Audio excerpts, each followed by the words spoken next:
بسم اللہ الرحمن الرحیم۔ حضرت مولا علی المرتضیٰ کرم وجہ کریم فرماتے ہیں کہ ہم آل محمد کے بارے میں سورہ حامیم میں ایک آیت ہے جس سے معلوم ہوتا ہے کہ صرف مومن ہی ہماری محبت کی حفاظت کرتا ہے۔ پھر حضرت مولا علی المرتضیٰ کرم وجہ کریم نے قرآن مجید کی آیت کریمہ تلاوت فرمائی، قُلْ لَا أَسْأَلُكُمْ عَلَيْهِ أَجْرًا إِلَّا الْمَوَدَّةَ فِي الْقُرْبَى۔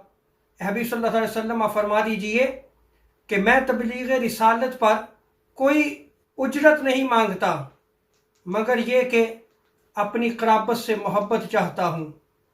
اس روایت سے یہ ثابت ہوا کہ حضرت مولا علی المرتضیٰ کرم وجہ کریم نے آل محمد کی محبت کو قرآن مجید کی اس آیت کریمہ سے ثابت کیا، اور دوسری یہ چیز ثابت ہوئی کہ صرف بندہ مومن ہی آل محمد کی محبت کی حفاظت کرتا ہے۔